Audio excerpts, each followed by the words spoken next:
بسم الله الرحمن الرحيم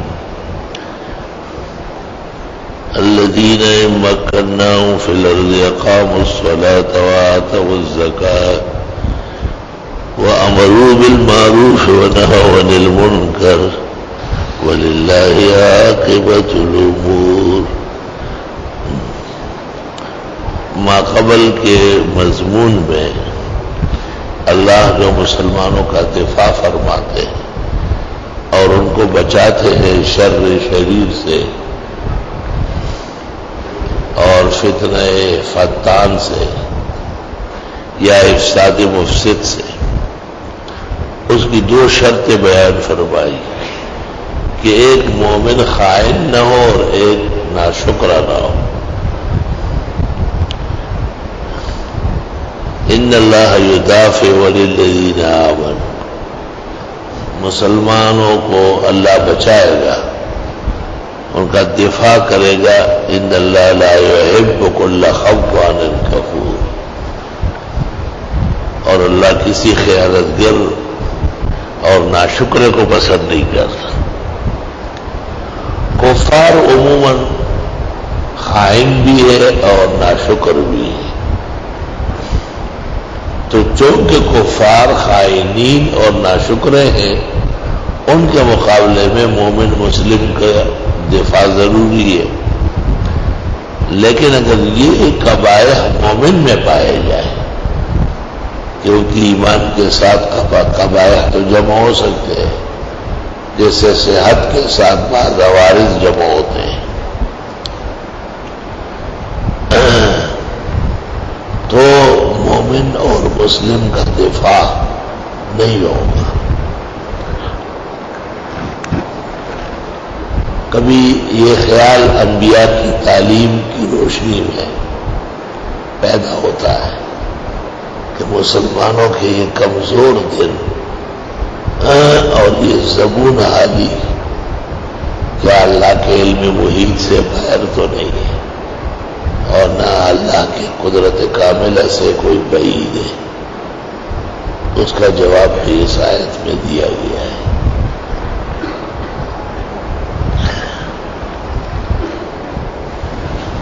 کہ مومن و مسلم اللہ تعالیٰ کی طرف سے حفاظت اور دفاع کا مستحق تب بنے گا جب وہ خود نہایت شکر گزار ہو اور اعلیٰ درجے کا دیانتدار ہو.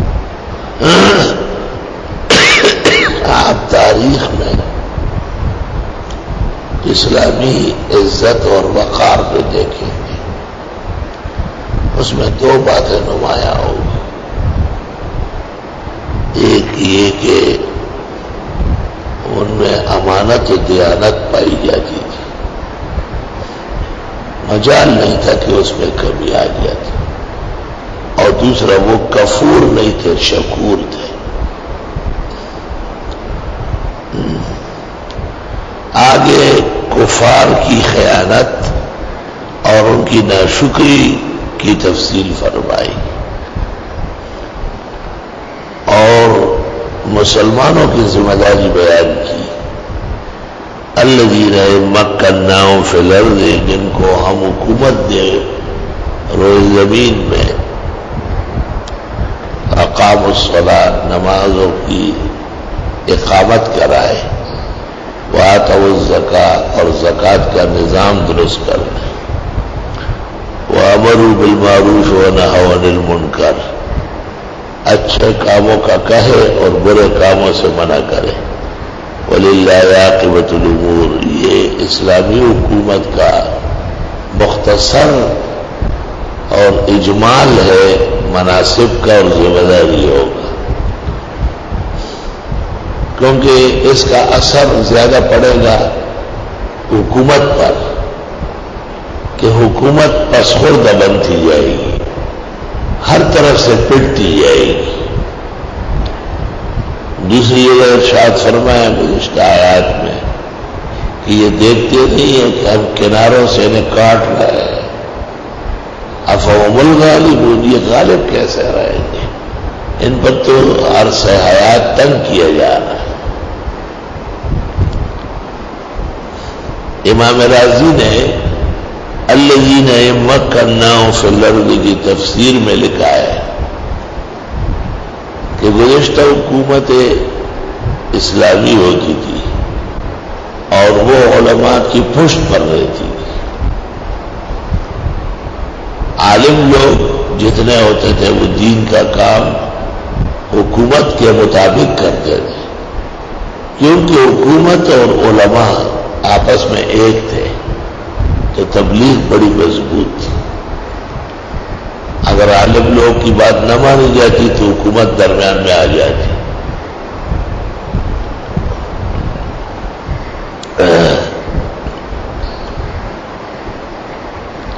سلطان صلاح الدین یوسف ابن ایوب رحمہ اللہ کے زمانے میں ایک شاعر نے شعر کہا کان مبدع ھذا الدین من رجل سعى فاصبح يدعى سید الامم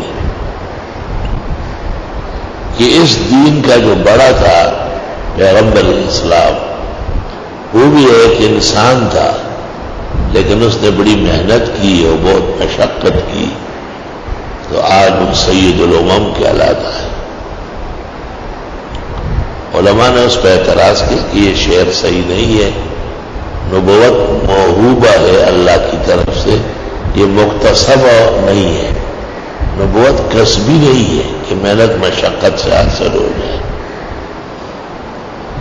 چنانچہ صلاح الدین نے شاعر کو کہا کہ عالموں کو مطمئن کرو, اور جب عالم مطمئن نہ ہوئے تو قاضی سے حکم صادر کرا کے اس کا سر قلم کرایا اور فرمایا جو اسلامی قواعد کے خلاف بات کرے گا اسلامی سزا اس تک پہنچے گی.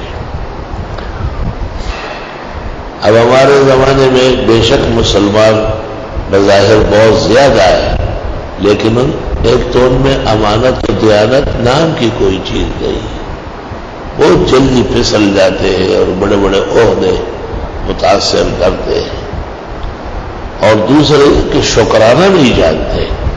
صحت کا شکر, اولاد کا شکر, عافیت کا شکر, فضا کا شکر. ہمارے یہ شہر میں کچھ مدت سے حالات قدر بہتر ہوئے تو میں بعض اوقات ساتھیوں میں ذکر کرتا ہوں, میں ان کو دیکھتا ہوں کہ کیا کھائیں گے. تو ایک فرد نہیں ملا, اللہ کا شکر ہے کہ کچھ دن اچھے نظر آئے, اور امید ہے کہ اللہ رب العالمین آگے بھی چل کر ہمارے شہر کو خون خرابے سے بچائے گا. وہ آپ کو یہ کہیں گے نہیں یہ تو چند دنوں کی بات ہے, اب تو پہلے سے بھی بڑھ کر ہوگا. یہ الوتکی, اس کو خبلیان کہتے ہیں, الوتکی. یہ فضول بات ہے. قاعدہ یہ ہے کہ ایک وقت کا کھانا کھائے تو آپ شکر بجا لائے, تو دوبارہ بھوک نہیں لگے گی کیا؟ تو یہ مزاج بن گیا. آپ کسی کے ساتھ اچھائی کریں تو وہ آپ کو کہے کہ اور بھی تو کر سکتے تھے, تو یہ جو موجود ہے اس پر آپ نے کون سا شکر کیا ہے؟ یہ ایک غلط مزاج بنتا جا رہا ہے. اور عالم لوگ چند مفروضوں کے علاوہ مزید مسائل میں دخل نہیں دیتے. اب ان کو اتنا وقت نہیں ہے کہ اتنا غور و فکر کر لے کہ ممبر و محراب کا کیا تقاضا ہے. یہ بھی بہت ہی افسوسناک بات پیش آئی کہ ہمیں ایسا نظر آتا ہے اللہ معاف فرمائے, اگر ہم سے بشری غلطی ہو رہی ہے تو اول و آخر معافی مانگتے ہیں. ہمیں ایسا دکھائی دیتا ہے کہ عالم لوگ بھی راستہ بھٹک رہا ہے. مثلا ایک آدمی علم پڑھ کے فارغ ہوا, دوسرا آدمی فارغ نہیں ہوا ہے, دونوں میں فرق آپ کو نظر نہیں آیا. دونوں ایک جیسے, وہ پڑھا ہوا جو ہے وہ اس سے بڑا ڈنگر نکلے گا. تو پتہ چلتا ہے کہ تعلیم ہماری کچھ کمزور ہو گئی ہے, وہ نشانے پر نہیں. یہ جو کمزوری تعلیم میں آئی ہے اس کی حیثیت بنیادی ہے. اس سے جو معاشرہ بنے گا وہ آگے معاشرے کو نہیں بنا سکتا ہے. آپ خود دیکھ لیں تمام مسائل میں جو ہم کہتے ہیں بٹن پٹی دائیں بائیں کرو، اس پہ دوسرا قول نہیں ہے، لیکن قبول کرنا دشوار ہے. آپ انہیں کہیں دائیں ہاتھ سے لے اور دے، اس سے بھی پریشان ہو رہے کہ اتنی تنگی تو اسلام میں نہیں. تو اسلام میں کیا ہے؟ جانوروں کی طرح چلنا پھرنا ہے. اسلام نے انسانوں کو حیوان بنایا ہوا ہے. ہمارے تفسیر پڑھنے والے آئے ہیں، میں وہاں بیٹھتا ہوں دیکھتا ہوں، یہ جو مسجد سے گزرنے کا مسئلہ ہے اس پر یہ پورا ایمان نہیں رکھتے. اچھے خاصے لڑکے وہاں سے آدمی کو بھیجنا پڑتا ہے کہ وہ ان کو سمجھائے. تو ایک دفعہ جب کہا گیا کہ بھئی مسجد کو گزرگاہ نہ بنائی جائے تو یہ للموت ہی یاد رہنا چاہیے کہ ہم نے جن کو ہم نے استاد سمجھا اور استاد مانا ان کے درس میں یہ بات ہے دلیل دے دی کہ سنن ابن ماجہ میں ایسی 15 خصلتیں جو مسجد میں مناسب نہیں ہے، ان میں ایک یہ ہے کہ لا يتخذ المسجد ممرہ، لیکن اس کے ماننے کے لیے یار لوگ تیار نہیں ہیں، پریشان ہو رہے ہیں. ہمیں بھی تکلیف پہنچتی ہے کہ ہم دیکھتے افطار کا وقت ہو رہا ہے اور میں ایک خادم کو کہتے ہیں کہ ویسے نہ جاؤ، لکڑی لے کے جاؤ، کیونکہ مجھے پتا ہے کہ 2 جنس دنیا میں ایسے ہیں، ایک عورت اور دوسرا طالب، کہ یہ خالی بات نہیں سنتے، یہ کڑس کے ساتھ جلدی مانگتے ہیں. یہ سے ہوئے کہ اخبے درد ہوگی یا وغیرہ مرش ہو کچھ بات بنتی رہی. اب ان غریبوں کو شرم آتی ہو کہتی مہمان ہیں ابھی آئے ہیں ہم خواہ ڈنڈا لے کے جائے. تو میں نے کہا زبانی کلامی تو میرا درس کافی ہے، وہ تو اس پر اثر نہیں کر گیا. تو صرف یہ آپ نہیں ہے، پورے عالم میں جو ہم دیکھ رہے ہیں تکلیفیں پیش آ رہی ہیں اور اپنے اسلام اور دین کی تعلیمات پر ہم پورے متوجہ نہیں. تو ان آیات کو کے اندر اللہ نے مسلمانوں کی خیانت کہا ہے کہ یہ خائن ہے، دیانتدار نہیں ہے، اور یہ لوگ ناشکر ہے، اتنی بڑی تعلیمات کو اپناتے نہیں. تو میں ان کی مدد کا ذمہ دار نہیں، سیدھی بات. تو یہ غصہ اکیلے میرے نہیں ہے، سب سے پہلے اللہ کو آیا.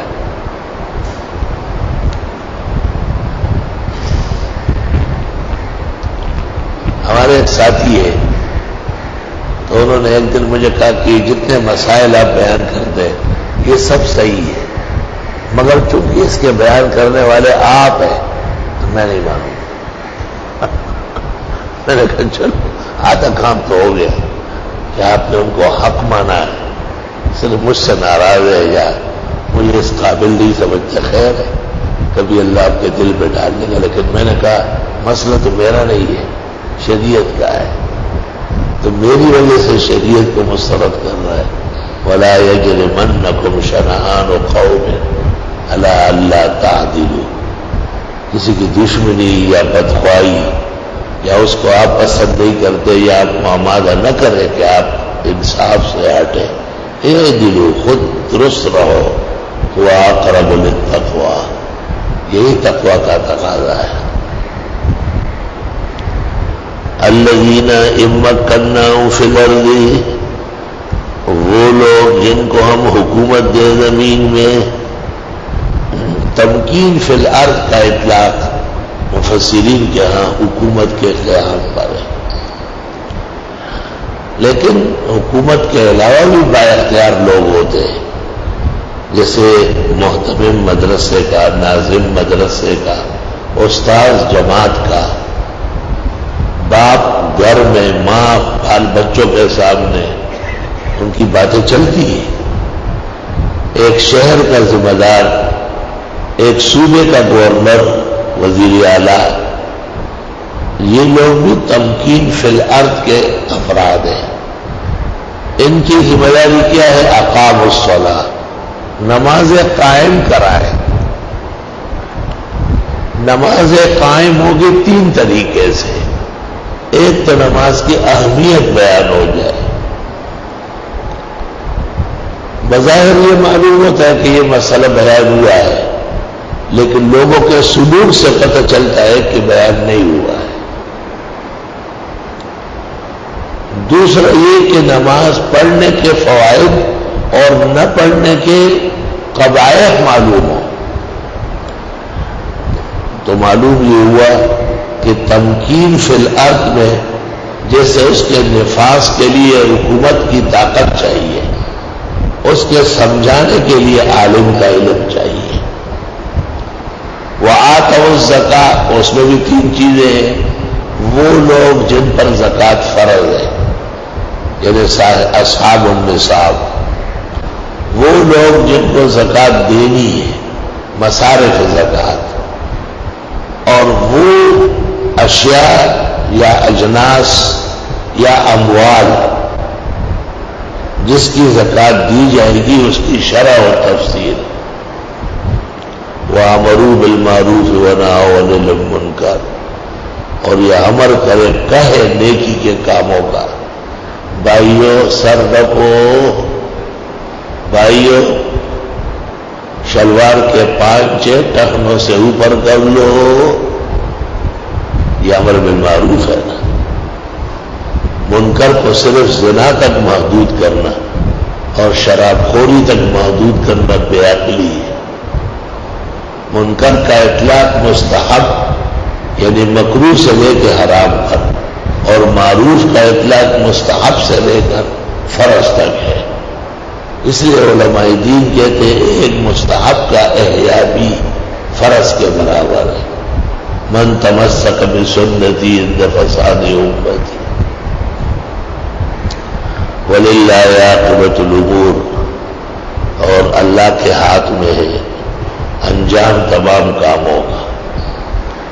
کسی نتیجے تک پہنچنا کہ ہم نے درس دیا اور سب باصلاحیت لوگ پیدا ہو گئے، یہ بظاہر مدرس کا کام نہیں ہے، اس کے اختیار سے باہر ہے. کسی حکمران نے عدل کیا اور رعایا کو زیادہ فائدہ ہوا، شکر گزار ہوئے، یہ اللہ کے دست اقدس پہ ہے. الوہیت کے کرشمہ قدرت میں ہے، بندے کے اختیارات سے باہر ہے. یہی وجہ ہے کہ ابراہیم علیہ السلام اپنے والد کو نہ سمجھا سکے اور نوح علیہ السلام اپنے بیٹے کو قائل نہ کر سکے، اور ہر دور اور زمانے میں انبیاء و مرسلین کی آزمائش اس عنوان سے سخت رہی.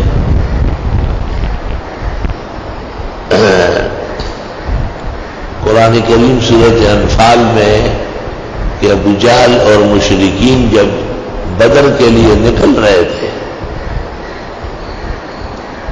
اللہم ان کان ھذا ھو الحق من عندک فامطر علینا حجارۃ من السماء او ائتنا بعذاب الیم. دیکھو یہ دعا دے کے کیسے الٹی دعا کی ہے. ابو جہل نے مشرکین کو باور کرنے کے لیے کہ ہم پیغمبر کے مقابلے میں صحیح ہے، پیغمبر غلط ہے معاذ اللہ، خدایا اگر یہ پیغمبر برحق ہے تو ہم پر پتھر برسا. الٹی بات. معاویہ کے دور میں قوم سبا کا کوئی شخص آیا تھا، تو معاویہ نے ان کو کہا تمہارے ہاں کوئی مرد نہ تھا کہ تم نے ملک سبا کو یمن کا حکمران بنایا؟ اور نے کہا بیوقوفوں کی کثرت ہوتی ہے، کیا کریں. آپ کے ہاں ابو جہل جب لشکر لے کے بدر میں جا رہا تھا تو اس نے کہا اللہم ان کان ھذا ھو الحق فامطر علینا حجارۃ من السماء. ابھی اتنا اس کو کہنا چاہیے تھا کہ یا اللہ اگر واقعی یہ کعبہ تیرا گھر ہے اور نبی برحق ہے تو ہمیں ایمان کی توفیق دے. تو اس نے ان کے برحق ہونے کے مقابلے میں بھی اپنی پٹائی مانی. تو ایسے سودے اور بیوقوف ہر زمانے میں ہوتے ہیں، زمانہ ان سے خالی نہیں ہے. کہتے ہیں کہ اس آیت کی تفسیر کے بعد امام راضی کا انتقال ہوا ہے. تفسیر کبیر اصلاً اس جگہ تک ہے، اور آگے حضرت کے کسی خاص قابل شاگرد نے آپ کے مسودے سے تفسیر مکمل کی۔ اس کی دلیل یہ بھی ہے کہ آگے چل کر سورۃ یاسین کے اخیر میں جس نے تفسیر کبیر کی تکمیل کی ہے وہ لکھتے ہیں کہ ہمارے استاد امام راضی رحمۃ اللہ علیہ یہاں امام غزالی کی تعریف کرتے تھے، کیونکہ امام غزالی نے کہا ہے کہ عجیب بات ہے کہ سورۃ یاسین قرآن کا دل ہے، الا ان لکل شیء قلبا وقلب القرآن یاسین،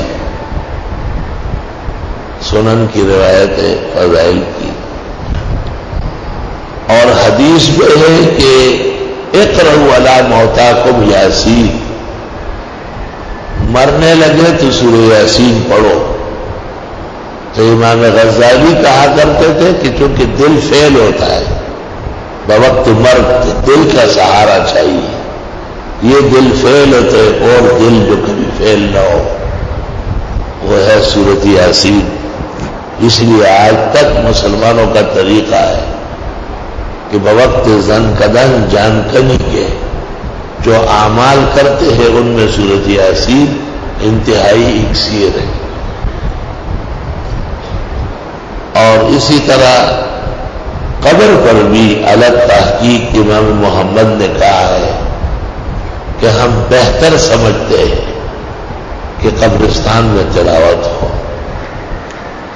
اس مسئلے میں مجتہدین کی رائے مختلف رہی، بعض کہتے ہیں کہ شافعی و احمد و مالک کے یہاں ناجائز ہے، لیکن المیزان الکبریٰ میں عبد الوہاب شعرانی نے کہا ہے کہ یہ سب غلط باتیں منسوب ہو گئی۔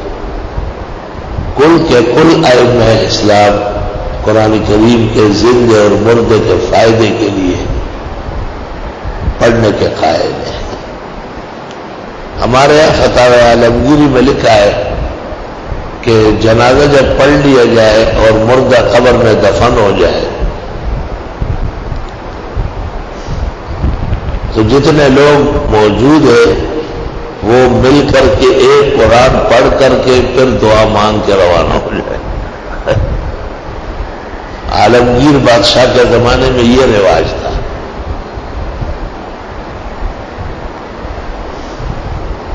شاید اس وجہ سے کہ معتزلہ و خوارج مطلق قرآن کے قائل نہیں ہے کہ اس کا ثواب آگے بڑھتا ہے۔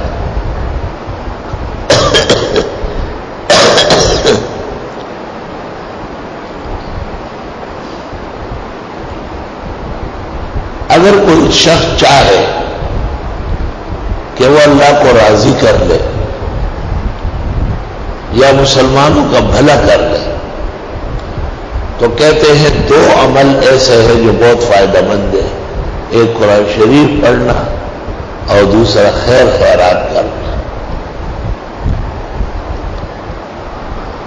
استاد محترم مولانا لطف اللہ صاحب رحمۃ اللہ علیہ سے کسی نے پوچھا، عیدگاہ کے اندر پوچھا، بے غٹ عیدگاہ آئی کہ مجھے شو مولانا تھے میرا زمان اللہ نے نہا کا قتل شوئے ہے اور ڈیر خپائے وہاں، اور وہ مرد مجھے سونے نہیں دیتا ہے،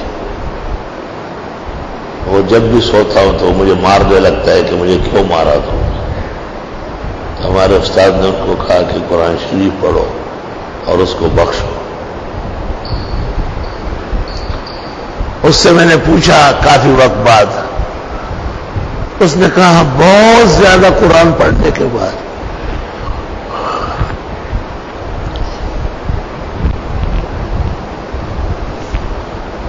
میں نے اسے ایک طریقہ معلوم کیا، تو اس نے کہا جب میں تھک گیا اور کوئی فائدہ نظر نہیں آ رہا تھا تو پھر میں نے طالب علموں سے قرآن پڑھوایا، تو وہ آدمی خواب میں خوش نظر آیا اور اس نے پرانی باتیں ختم کی ہمارے ڈاکٹر عبدالصمد صاحب بھی کہتے ہیں کہ قرآن خوانی ہر ایک نہیں کر سکتا، یہ تو وہ جو قرآن شریف خوب جانتے ہیں اور وہ صرف دینی طلباء ہے، تو مشکل حل کرنے کے لیے، مراد پانے کے لیے قرآن شریف طالب علموں سے پڑھوایا جائے۔ یہ بھی اتنے شوق سے نہیں پڑھتے جب تک کہ کچھ ان کو چکنا نہ کیا جائے۔ عظیم خوشحالی کی وجہ سے پیسی میسی اسے گوڑا سا صابن دے پیسی دی بے پاسا اور معلوم شدہ قیاس ننبیا گلی گلی دی مولیان پڑوے لارا اڑاندہ پکی ویلی دی روغ لبوارا اور درزون اخری بیوارا نورایا معلومی دی چلتا خان دے پوتی کی غزی دلے او ماتا تا در بخل۔ بہرحال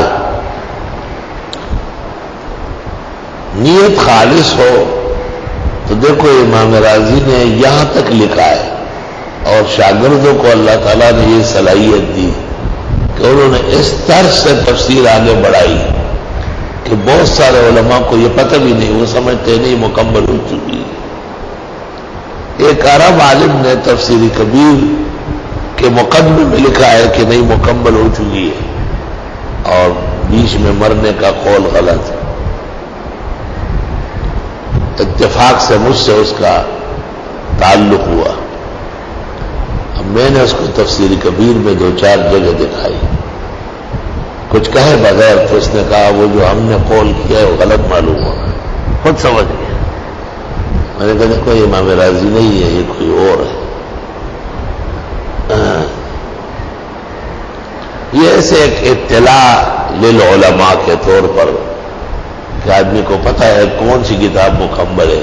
فتح القدیر مکمل نہیں ہے، کتاب الوکالت تک ابن الحمام نے لکھی ہے۔ آگے قاضی زادہ ایک بڑے فقی ہے، بہت بڑے، اس نے مکمل کی ہے۔ باہر شرح کنز بھی درمیان رہ گئی اور علامہ طوری نے مکمل کیا، علامہ طوری۔ جلال الدین محلی نے آخری حصہ لکھا اور پھر فاتحہ لکھا لیکن انتقال ہوا، تو بقرہ سے آخر اسراء تک ان کے شاگرد جلال الدین سیوطی نے مکمل فرمائی۔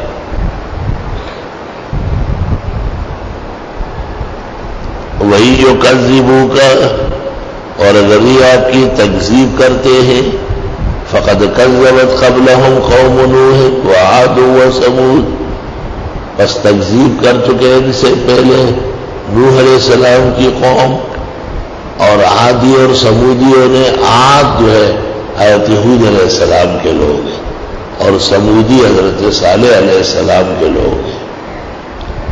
یہ دونوں ایک دادا کی اولاد ہیں۔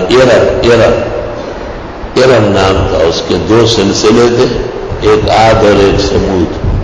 قوم عاد کے لیے حضرت ہود مبعوث ہوئے اور سمودیوں کے لیے حضرت صالح، وقوم ابراہیم اور ابراہیم علیہ السلام کے لوگ۔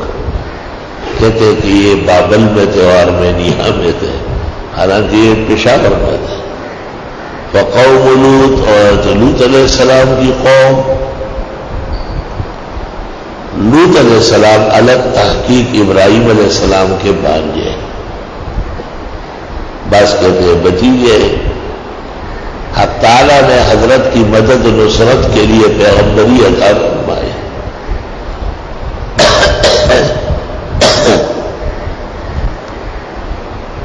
نار نمرود سے بچنے کے بعد ابراہیم علیہ السلام نے اپنا مقر چھوڑ دیا اور آگے بڑھے۔ انی ذاہب الی ربی سیہدین۔ اس دوران آپ عراق تشریف لے گئے اور اپنے بانجے یا بھتیجے لوط کو ماموریہ اور صدوم کے علاقے ہیں شرق فلسطین میں۔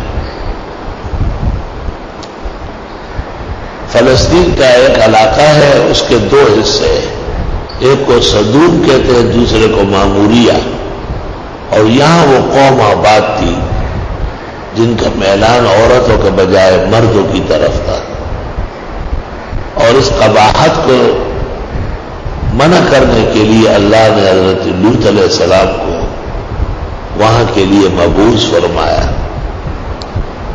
انہوں نے حضرت کی قدر نہیں کی اور ان پر ایمان نہیں لائے اور برائی نہیں چھوڑی. حق تعالیٰ نے ان کو اوپر کیا اور نیچے دے مارا اور قیامت تک ان پر عذاب برس رہا ہے. اور وہاں جو دریا ہے جس کو عربی میں البحر المیت کہتے ہیں، کوئی جانور اس میں زندہ نہیں، اور انگریزی میں اس کو ڈیڈ سی کہتے ہیں. ڈیڈ سی، اس کے اوپر پل ہے. پل کا شروع جو ہے وہ اردن ہے، اور پل جب ختم ہو جائے تو فلسطین ہے، سامنے بیت المقدس. اسرائیلی چوکیاں بنی ہوئی ہیں، اسرائیلی میزائل نصب ہے اور بختر بند کھڑے ہیں. وہاں تک جانا ہوا ہے. انہوں نے کہا کہ آپ آ جائیں 10 آدمیوں کو لے کے، اور 2 مہینے کا ویزا ملے گا، اور فلسطین کے ویزے پہ نہیں آئے. یہود نے کہا ہمارے ویزے پہ آپ آئے، ہم آپ کو رکھیں گے. بس طبیعت نے برداشت نہیں کیا. ازلی ابدی دشمن جو دنیا میں ہے مسلمانوں کے، وہ یہود ہیں. اب وہ ہمارے میزبان اور ہم ان کی گاڑی میں ہوں، ان کی مرضی ہے. تو اللہ رب العالمین کی اسی میں حکمت تھی. وہاں تک گئے لیکن آگے بڑھ نہ سکے. شاید آگے چل کر اللہ تعالیٰ احسان فرمائے اور ایسی فضا قائم ہو جائے جس میں اسرائیلی تسلط ختم ہو جائے اور فلسطینی مسلمانوں کو اللہ تعالیٰ قوی کر لے. اور عالمی قرارداد جو پاس ہوئے ان میں بھی یہ کہا کہ یہ فلسطین کا علاقہ ہے اور یہود یہاں سے نکل جائے.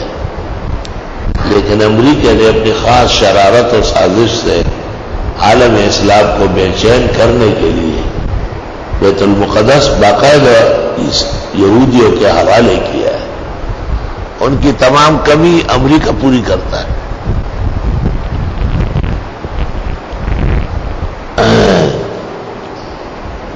وقوم ابراہیم وقوم لوط واصحاب مدین، اور مدین کے لوگ.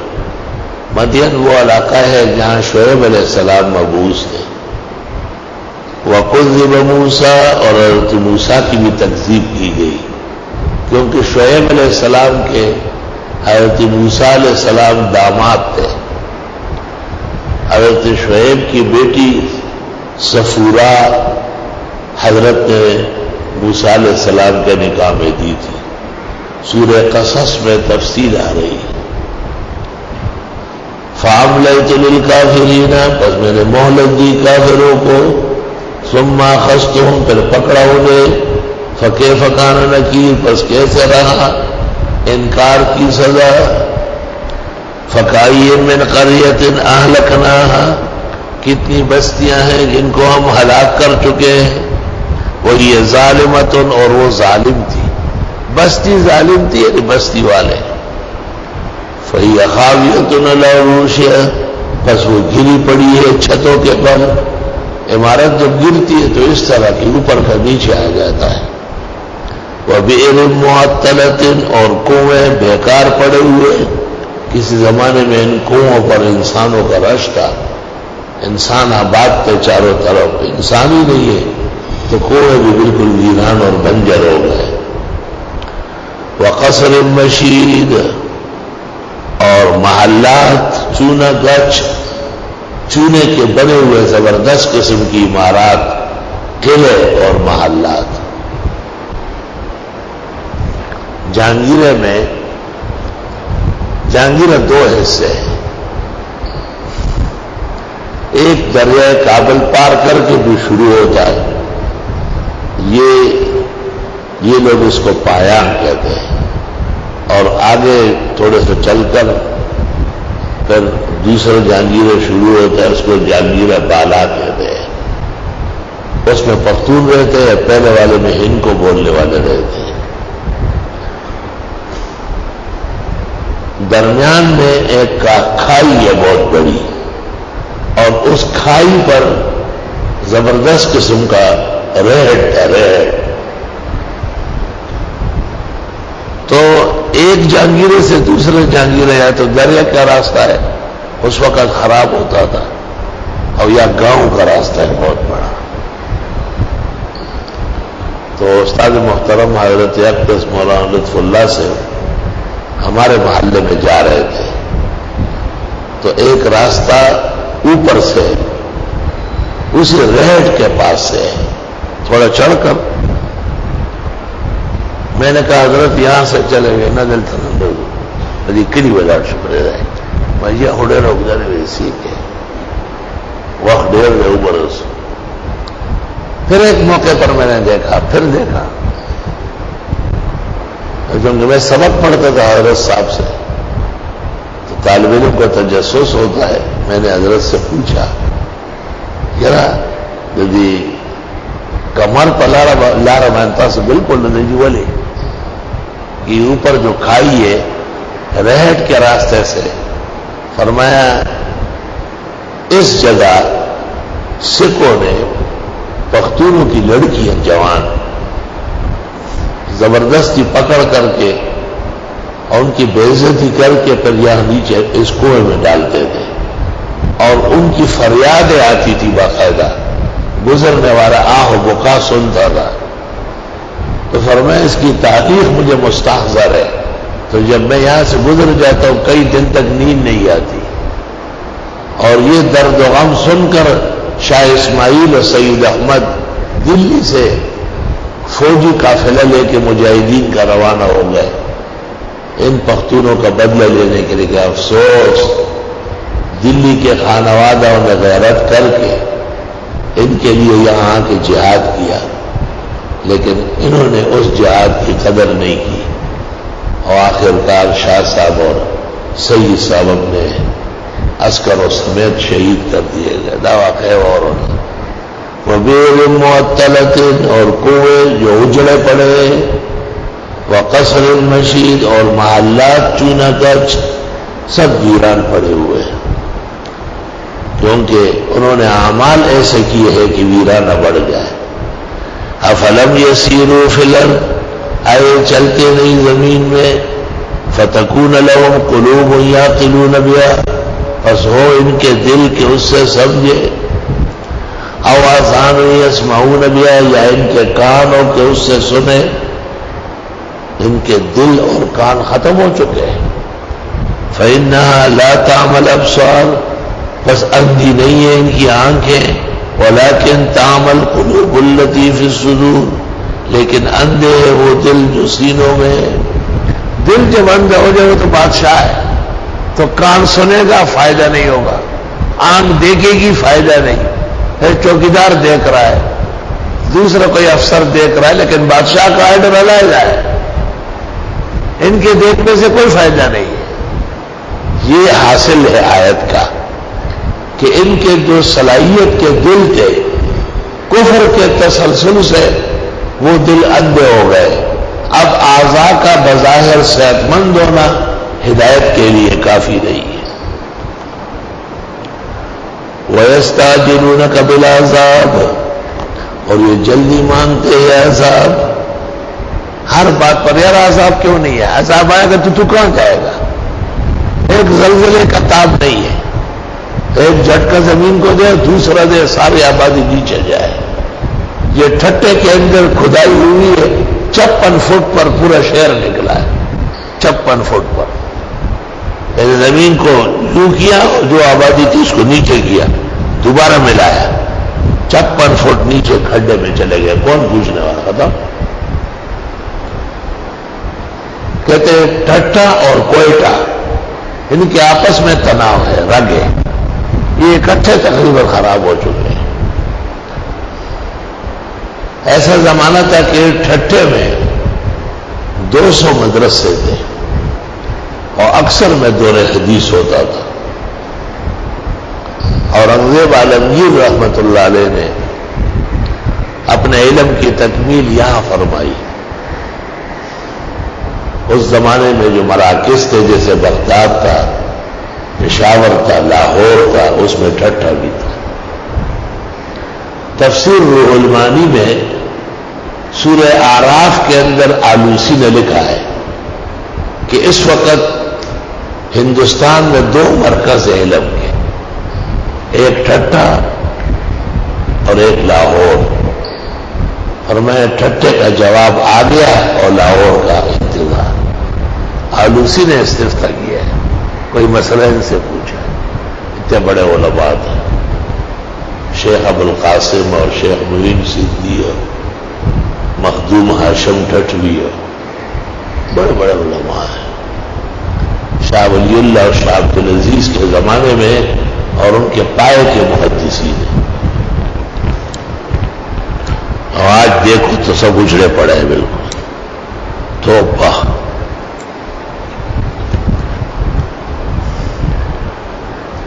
کہتے ہیں کہ اورنگزیب عالمگیر نے جب علم کی تکمیل کی، جیسے ہمارے زمانے میں ختم بخاری ہوتا ہے، دستار بندی ہوتی ہے، اس طرح اس زمانے میں بھی کوئی طریقہ ہوگا، تو شاہ جہان کا دارالخلافہ لاہور تھا، وہ لاہور سے روانہ ہو گیا یہاں ٹھٹے کے لیے، اور دونوں طرف جو آبادی تھی راستے کی ان کو کھانا دیتا تھا اور سونا اور چاندی بٹتا تھا، تو کتنا سونا اور چاندی تھا، تو راستے سے خوشی کے راستے سے گزرتے تو بانٹ رہے۔ جب شاہ جہان ٹھٹہ پہنچا اور ٹھٹہ شہر میں خوشی کا جشن تھا کہ بادشاہ سلامت آیا ہے، اس کا بیٹا اورنگزیب فاضل ہوا ہے علوم سے، لیکن اورنگزیب جو ہے وہ بہت غمگین تھا،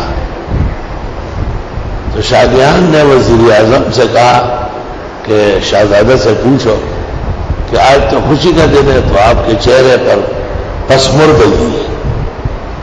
اس نے کہا بادشاہ سلامت کی طرف سے علم کی بےادبی دیکھ کر دکھ ہوتا ہے۔ شاہ جہان بڑا حیران ہوا،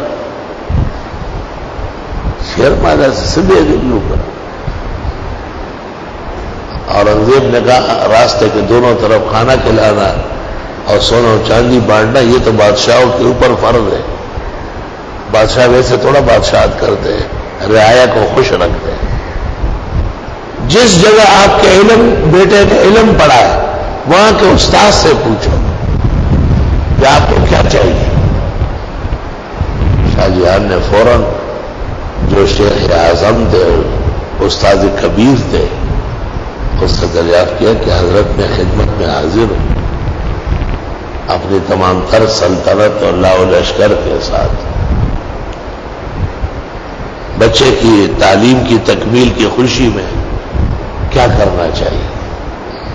انہوں نے کہا یہ ٹھٹہ نشیبی جگہ ہے اور بارشوں میں دریا سندھ یہاں آتا ہے اور نماز پڑھنے کی جگہ نہیں ہوتی، کوئی اچھی مسجد بنا، اور تو مسجد کو شوقین تھا، یہ شاہجہانی مسجد بنا ہے۔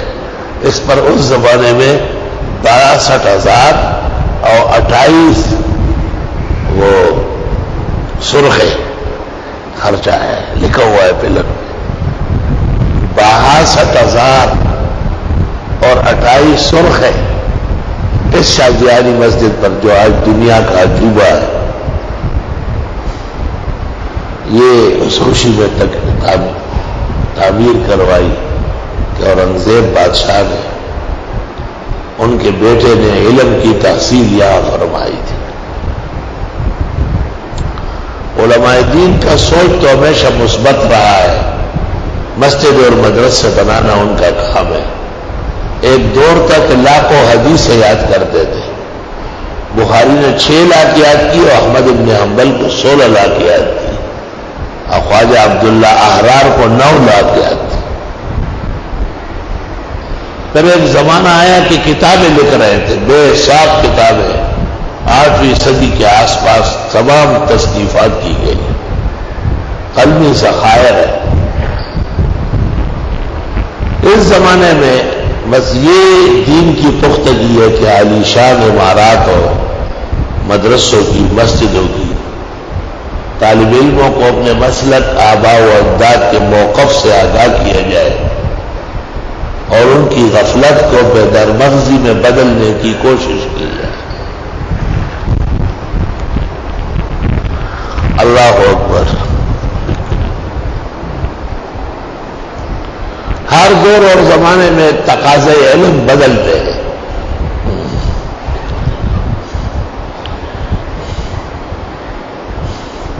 اور یہ جلدی مانگتے آپ سے عذاب۔ وَلَن يُخْلِفَ اللَّهُ وَعْدَهُ، ہرگز خلاف نہیں کرے گا اللہ اپنے وعدے کا۔ وَإِنَّ يَوْمًا عِندَ رَبِّكَ كَأَلْفِ سَنَةٍ مِّمَّا تَعُدُّونَ، اور بے شک ایک دن تیرے رب کے ہاں یعنی اخروی نظام میں کألف سنۃ مما تعدون، مانند 1000 برس کے ہیں جو تم گنتے ہو۔ آخرت کا ایک دن دنیا کے 1000 سال کے برابر ہے، اور قیامت کا دن 50,000 سال کا ہے۔ وَكَأَيٍّ مِّن قَرْيَةٍ، کتنی بستیاں ہیں، أَمْلَيْتُ لَهَا، کہ میں نے اس کو مہلت دی، وَهِيَ ظَالِمَةٌ، اور وہ ظالم تھی، ثُمَّ أَخَذْتُهَا، پھر پکڑا اسے، وَإِلَيَّ الْمَصِيرُ، میری طرف باز گشت ہے، پلٹ کے آنا ہے۔ قُلْ يَا أَيُّهَا النَّاسُ، آپ فرماؤ اے لوگو، إِنَّمَا أَنَا لَكُمْ نَذِيرٌ مُبِينٌ، میں تمہارے لیے ڈرانے والا ہوں کھل کر۔ فَالَّذِينَ آمَنُوا وَعَمِلُوا الصَّالِحَاتِ، پس وہ لوگ جو ایمان لائے اور عمل کیے نیک، لَهُم مَغْفِرَةٌ، ان کے لیے بخشش ہے، وَرِزْقٌ کریم، اور روزی عزت کی، وَالَّذِينَ سَعَوْا فِي آيَاتِنَا، اور وہ لوگ جو کوشش کرتے ہیں ہماری آیتوں کے خلاف، معاجزین، ہرانے کی۔ ایسے سوالات کریں گے، اچھا جی تصویر حرام ہے، پھر آپ نے بھی تو شناختی کارڈ میں لگایا ہوگا، اور آپ کے بھی پاسپورٹ میں لگا ہوگا، اور آپ کے بھی پاس نوٹ ہوں گے، پاکستان کے ہر نوٹ پر تصویر بنی گی۔ یہ فضول بات ہے، لایانی بات ہے، فضول و لایانی اس لیے کہ وہ آپ کے دسترس میں رہی، اس کے لیے حکومتوں کی اصلاح ضروری ہے، تو وہ مجبوری ہے، تو آپ خوشی سے تصویریں بنا رہے ہیں۔ درس میں باقاعدہ تصویر بنائی جاتی ہے، بنانے والا نہ یہودی ہے نہ نصرانی، محمدی ہے، ایمان والا ہے، لیکن فاسق فاجر ہے، فاسق فاجر ہے۔ دور حدیث کے اندر باقاعدہ میں نے تصویریں بناتے ہوئے دیکھا ہے، اور لڑکے کو پکڑا ہے۔ خط بخاری میں تو ایسا لگتا ہے جیسے کوئی فلم اسٹار لگا ہوا ہے۔ تو جس قوم کا معیار تہذیب کا اتنا گھٹیا ہو جائے کہ وہ اپنی درسگاہ میں بھی پرامن اور اپنے پورے دین کے ماننے والے نہیں ہیں، تو ان لوگوں کا خدا دفاع کرے گا، ان پر اور ظالم مسلط کر کے کہ ان کی عید کو عید سے بجا دے۔ اور وہ لوگ جو کوشش کرتے ہیں ہمارے دین کے خلاف ہرانے کی، اولئک اصحاب الجحیم، یہ لوگ دوزخی ہے۔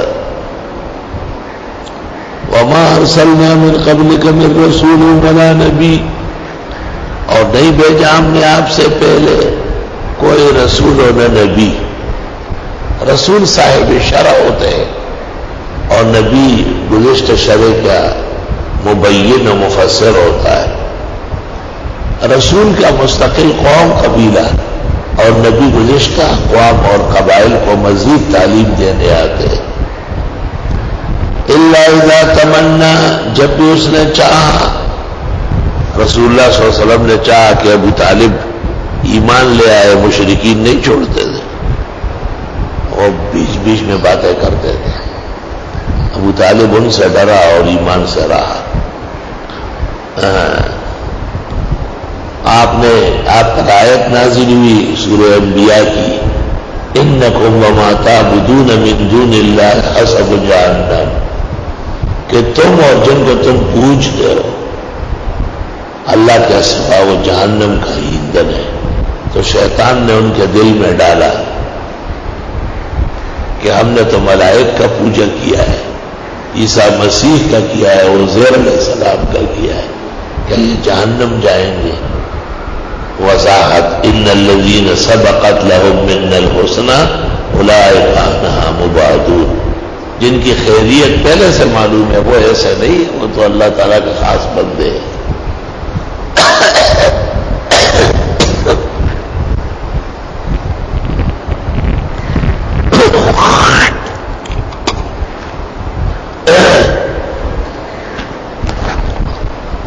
اس میں ایک واقعہ مشہور ہے تفسیر کی کتابوں میں.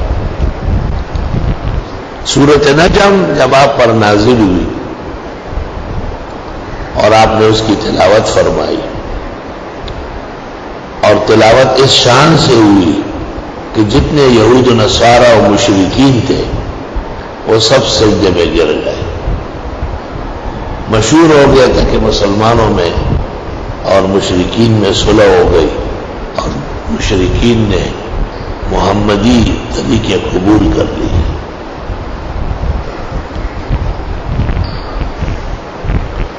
جب مشرکین کو کہا گیا کہ تم نے تو سورۃ نجم کے اخیر میں حضرت محمد اور ان کے صحابہ کے ساتھ سجدہ کیا، اختلاف چھوڑ دو، مان گئے نا ایک دفعہ. تو انہوں نے کہا کہ نہیں، ہم تھوڑا ہی مانے. حضرت کے بارے میں کہا کہ انہوں نے ہماری تائید کی. جب آپ نے پڑھا فرأیتم اللات والعزیٰ ومناۃ الثالثۃ الاخریٰ، تو شیطان نے مشرکین کے دلوں میں ڈالا تلک الغرانی قل علا وان شفاعتهن لترتجى. یہ خوبصورت مورتیاں، چھوٹے چھوٹے پرندے جن کی شکلوں کے بت بنے تھے، یہ بھی بیکار نہیں ہے، یہ بھی شافع بنیں گے، کام کریں گے. تو انہوں نے کہا ہم نے تو اس لیے مانا کہ حضرت محمد نے ہمارے بتوں کی تائید کی. اس پر اللہ نے اس کی وضاحت کی، اور ہم نے نہیں بھیجا کوئی رسول یا نبی آپ سے پہلے جب بھی اس نے آرزو کیا. بعض کہتے ہیں تمنا بمانے قرأ، پڑھا. ایک لغت میں تمنا یا تمنا بمانے قرأ یقرأ کے آتا ہے. القى الشیطان فی امنیتی، ڈالا ہے شیطان نے ان کی خواہشات میں، ان کے پڑھنے کے خلاف. فینسخ اللہ ما یلقی الشیطان، بس ہٹا دیتا ہے شیطان اللہ تعالیٰ وہ جو ڈالا ہو شیطان نے. ثم یحکم اللہ آیاتہ، پھر مضبوط کرتے ہیں اللہ آیتوں کو. واللہ علیم حکیم، اور اللہ علم و حکمت والے ہیں. لیجعل ما یلقی الشیطان فتنة للذین فی قلوبہم مرض، تاکہ بنا دے اللہ وہ جو ڈالا ہو شیطان میں فتنہ ان لوگوں کے لیے جن کے دلوں میں بیماری ہے. والقاسیۃ قلوبہم، اور جو سخت ہو چکے ہیں ان کے دل. وإن الظالمین لفی شقاق بعید، اور بے شک ظالم بدترین اختلاف میں، دور کے اختلاف میں پڑے. یعنی یہ بات ہے کہ یہ بت بھی کارگر ہے، کام آئیں گے، یہ انتہائی درجے کی بھونڈی بات. یہ کیوں نبی کہے گا؟ اس سے مسئلہ معلوم ہوا کہ گزشتہ شرائع میں جو یہود کہتے تھے کہ عزیر نے ہمیں کہا تھا کہ میں خدا کا بیٹا ہوں اور اللہ میرا باپ ہے، یا نصرانیوں نے مسیح کو اس طرح کہا، یہ شیطان کا ڈالا ہوا ہے. ہماری شریعت میں جو لوگ مختلف درگاہوں کو حاجت روا سمجھتے ہیں، اور نور الدین نوری جیسے آدمی نے بہجت الاسرار میں جہان کا دروغ مکذوبات، موضوعات، خرافات، افواہ، لایانیات لکھ کر پیرانی پیر شیخ عبد القادر کے ذمہ لگایا. یہ سب شیطان کی باتیں ہیں، اور شیطان لوگوں کو بہکاتا ہے. چنانچہ تمام رسوم جو بدعتی کے ہیں اسی اعتقاد سے پیدا ہوئے. خواہ وہ عرس کرے، وہ 11ویں کرے، وہ جشن معراج کرے، وہ میلاد کے نام پر جلوس کرے، لیکن شرائع کی روشنی میں اس کی کوئی حقیقت نہیں ہے، تاکہ ڈال دے، تاکہ کر دے اس کو جو ڈالا اس شیطان نے فتنہ ان لوگوں کے لیے جن کے دلوں میں بیماریاں ہیں اور ان کے دل بیماری کی وجہ سے سخت ہو چکے ہیں، اور بے شک ظالم لوگ بدترین اختلاف میں۔ آپ کو حیرت ہوگی کہ یہ بھی سلاسل اولیاء مانتے ہیں، قادری ہے، چشتی ہے، نقشبندی ہے، سروردی ہے، اور ہمارے بزرگ بھی سلسلے مانتے ہیں، یہ بھی حنفی ہے، ہم بھی حنفی ہے، حیرت ہے، یہ بھی سنی، ہم بھی سنی، اختلاف دیکھو تو برداشت سے باہر۔ لِيَجْعَلَ مَا يُلْقِي الشَّيْطَانُ، یہ سب کچھ شیطان نے پیدا کیا، اس کا کام یہ ہے۔ شیطان چھوٹا موٹا اختلاف نہیں پیدا کرتا، بہت بڑا اختلاف پیدا کرتا ہے۔ اب دیکھو شافعی سے بھی اختلاف ہے، احمد سے بھی ہے، مالک سے، لیکن وہ بڑا اختلاف نہیں ہے۔ ہم اپنی درسگاہ میں کہتے ہیں کہ وہ امام برحق ہے، ان کے مذاہب بھی قرآن و سنت کے ہیں، وہ اپنی درسگاہوں میں امام اعظم کے فضائل و مناقب بیان کرتے ہیں، تو چونکہ شیطان کا دخل وہاں نہیں ہے اس لیے وہاں جنگ و جدال تک بات نہیں پہنچی۔ وَلِيَعْلَمَ الَّذِينَ أُوتُوا الْعِلْمَ، تاکہ جان لے وہ لوگ جن کو علم دیا گیا، اَنَّهُ الْحَقُّ مِن رَبِّكَ، کہ یہ حق ہے تیرے رب کے ہاں سے، یعنی حق علم سے پہچانا جاتا ہے، اور علمی کے رائے حق ننما جہالت است، وہ علم جو حق کی رہنمائی نہ کرے وہ علم نہیں، جہالت ہے۔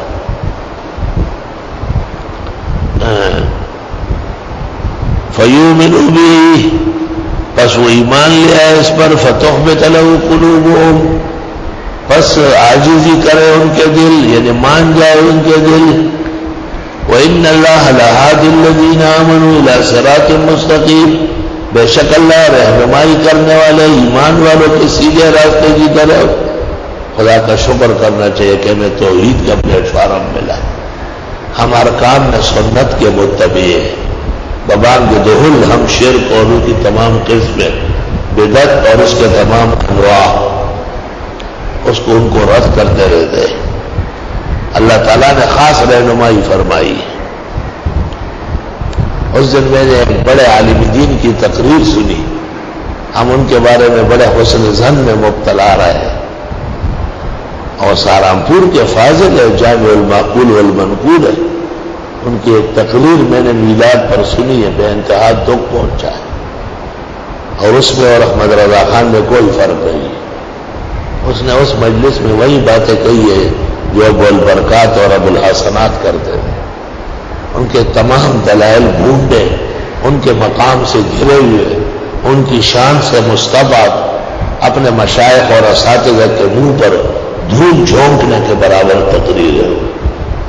عمر آخر میں جب چند دنوں کا مہمان ہے، اس طرح تقریر کر رہا، خاتمے سے بے فکری کی بات ہے۔ اللہ تعالیٰ حفاظت فرمائے۔ یہ کوئی پنجاب اور سرحد کا اختلاف تھوڑی ہے، آپ جہاں سے پڑھ کے آئے ان بزرگوں نے وضاحت کی ہے کہ رسمی میلاد ہے، ان کے پروگرام، ان کی قسمیں سب کے سب بدعت ہے اور اہل حق کے اعمال سے دور ہے۔ آپ کو کسی میلاد کے کرسی پر بٹھا لیا جائے، پھر آپ اپنے علم، فضیلت، مشائخ، اساتذہ سب بھول جاتے ہیں، یہ راسخ علم کی نشانی نہیں ہے۔ توبہ توبہ۔ وَلَا يَزَالُ الَّذِينَ كَفَرُوا فِي مِرْيَةٍ مِّنْهُ، اور مسلسل کافر شک میں رہیں گے اس دین کے بارے میں، حَتَّى تَأْتِيَهُمُ السَّاعَةُ بَغْتَةً، یہاں تک کہ آئے ان پر قیامت اچانک، اَوْ يَأْتِيَهُمْ عَذَابُ يَوْمٍ عَقِيمٍ، یا آ جائے ان کو عذاب سخت دن کا۔ عقیم تو پانچ کو کہتے ہیں، مراد بدر کا دن ہے۔ الملک یومئذ للہ، بادشاہت اس دن صرف اللہ کی ہوگی۔ آج تو چوٹڑے چوٹڑے نظر آ رہے، وزیر اعظم میں دل کا مریض ہے، یہ صدر ہے، کوئی اختیارات نہیں ہے، یہ فلاں ہے، یہ فلاں ہے، وہی ڈیوے خورانا پکیش تھا. اچھا کپڑا ہے لیکن پہننے کا نہیں ہے، کھانا ہے لیکن کھانے کا نہیں ہے. اس زمانے کے بادشاہان ملوک و سلاطین اس طرز کے ہیں. فرمایا قیامت کے دن خدا اپنی خدائی کو ظاہر کرے گا ایک سلطنت کے رنگ میں، یحکم بینہم ان کے درمیان فیصلے کرے گا. فالذین آمنوا وعملوا الصالحات پس وہ لوگ جو ایمان لائے اور عمل کیے نیک فی جنات النعیم اور نعمتوں والی جنتوں میں ہوں گے. والذین کفروا وکذبوا بآیاتنا اور وہ لوگ جنہوں نے کفر کی اور تکذیب کی ہماری آیتوں کی، فاولئک لہم عذاب مہین ان کے لیے عذاب رسوا کن ہوگا. والذین ہاجروا فی سبیل اللہ وہ لوگ جنہوں نے ہجرت کی اللہ کے راستے میں، ثم قتلوا پھر مارے گئے، او ماتوا یا مر گئے، لیرزقنہم اللہ رزقا حسنا روزی دے گا ان کو اللہ روزی بہترین. شہید کے دونوں جہان بہترین ہوں گے انشاءاللہ. وَإِنَّ اللَّهَ لَهُوَ خَيْرُ الرَّازِقِينَ اور بے شک اللہ تعالیٰ بہترین روزی رساں ہیں. لَيُدْخِلَنَّهُمْ مُدْخَلًا يَرْضَوْنَهُ داخل کرے گا ایسی جگہوں میں جن کو جو ان کو پسند کریں گے. وَإِنَّ اللَّهَ لَعَلِيمٌ حَلِيمٌ اور بے شک اللہ خوب علم اور حلم والا ہے. اللہ تعالیٰ آپ کو روزی دیتا ہے تو عزت و احترام کا پورا ادارہ اس فکر میں ہوتا ہے کہ ان کا بہترین افطاری ہو، عمدہ سحری ہو. اور جگہ اللہ نے ایسی دی ہے کہ پورے پاکستان میں بلیک آؤٹ لیکن اکثر علوم میں 24 گھنٹے روشنی ہوگی. جن مخلصین نے یہ کوشش کی اللہ ان کی دنیا و آخرت روشن فرمائے. نسل و نسب میں تا قیامت روشنیاں توحید و سنت کی خیر و برکت کی قائم دائم رکھے. ذالکہ یہ بات ہو گئی، یہ تمہیں سمجھنا چاہیے. کار خبر ہوشی تو خلق کوئی دا خبرہ پھلش ہوا نئے وہ خبرہ خلاص ہوش.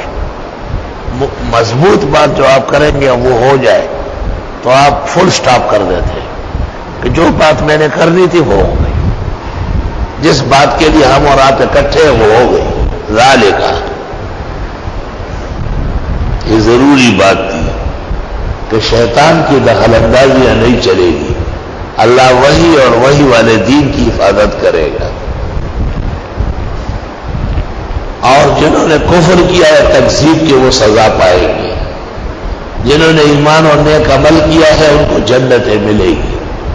جنہوں نے اللہ کے لیے ہجرت کی اور شہید بھی ہو گئے اللہ تعالیٰ ان کو بہترین روزی عطا کرے گا اور ایسی جگہ نصیب کرے گا کہ وہ بہت خوش ہوں گے. ذالک یہ بات ہو گئی، یہ ہونے کی بات تھی جو ہو گئی. کوٹوال خبریں میں سرد خبر خلاص ہوئے. میرے ساتھ حاجی عبداللہ جان اور حاجی محمد عیسیٰ یہاں پارک میں گھومتے تھے فجر کی نماز کے بعد. خبریں ختم شو سرد پہ خلاص ہو. میں نے کمر پشتوں میں اس کا ایک لفظ بھی نہیں. میں نے سمجھا کہ یہ کہتے ہیں کہ میری باتوں سے سر میں درد ہوا. میں نے کہا نہیں سر میں صحیح ہے. پھر وہ بات دہراتے تھے. پھر میں حاجی رحمت اللہ کو کہا وہ بہت ہنسے. انہوں نے کہا نہیں سرد پہ خلاص ہو دا خبر پوش بجے خبر کیا خدا ہے پاک یہ سرد پہ خلاص ہو کیسی ہوئی ہے نا. ذالکہ یہ بات ہو گئی بدی خودی سر خلاص ہو. ومن عاقب بمثل ما عوقب به اور جس نے بدلہ لیا مانند اس کے جو اس کو سزا دی گئی تھی. ثم بغی علیہ پھر اس کے ساتھ زیادتی کی گئی. لینصرن اللہ اللہ اس کی مدد کرے گا. ایک آدمی نے سزا نافذ کی کیونکہ اس کے ساتھ ظلم ہوا تھا تو عدالت شریعہ سے ہوا ہے. اب اس کے ساتھ مزید ظلم ہوا اللہ اس کی طرف سے جنگ کرے گا اور اس ظالم کو پکڑے گا. ان اللہ لعفو غفور. سوال یہ ہے کہ ایسا تو بہت ہوتا ہے لیکن ہم نہیں دیکھتے کہ وہ پکڑ میں آتا ہے جواب اللہ تعالیٰ معاف بھی کرتا ہے کیونکہ غفور الرحیم ہے، بعض معاملات معاف ہو جاتے ہیں۔ اور اللہ تعالیٰ کے پکڑ دکڑ میں حکمت ہے، اس حکمت کی وجہ سے تاخیر نظر آتی ہے۔ وہ تاخیر نہیں ہے، وہ حسن تدبیر ہے، حسن تدبیر۔ ذالک بأن اللہ یولج اللیل فی النہار، اس لیے کہ بے شک اللہ داخل کرتے رات کو دن میں، ویولج النہار فی اللیل، اور داخل کرتے دن کو رات میں، وان اللہ سمیع بصیر، اور بے شک اللہ سننے اور دیکھنے والا ہے۔ کبھی دن بڑا ہوتا ہے جیسے آج کل 15.5 گھنٹے کا دن ہے، اللہ اکبر، بہترین مشقت کے روزے اور مزیدار روزے۔ روزہ تو کہتے ہیں اس کو جو آدمی کو صحیح طریقے سے اٹینشن کرے۔ ٹھنڈا پانی موجود ہے نہیں پی سکتے، کھانے ہیں نہیں کھا سکتے، کیوں؟ اللہ کے قانون کی بالادستی ہے، قانون کی بالادستی تسلیم کرنی پڑتی ہے، اسی کو ایمان اور اذعان کہتے ہیں۔ ذالک بأن اللہ هو الحق، اس لیے کہ بے شک اللہ برحق ہے، وَأَنَّ مَا يَدْعُونَ مِن دُونِهِ هُوَ الْبَاطِلُ، اور جن کو یہ پکارتے ہیں اللہ کے سوا وہ نکمے ہیں۔ یہاں پر اشکال ہے کہ انہوں نے تو عیسیٰ کو پکارا، ملائک کو پکارا، عزیر کو پکارا۔ ہمارے زمانے کے بدعتی تو ہر قبر کو پکارتے ہیں، علی کو پکارتے، پھر شیخ عبد القادر کو پکارتے۔ اولیاء جواب، اولیاء انبیاء صالحین اپنی جگہ، یہ پکار جو بے محل ہے یہ باطل ہے۔ روح المانی، تفسیر روح المانی میں یہ جو پکار کا عمل ہے، وہ خدایا لگ گئے بچ گئے،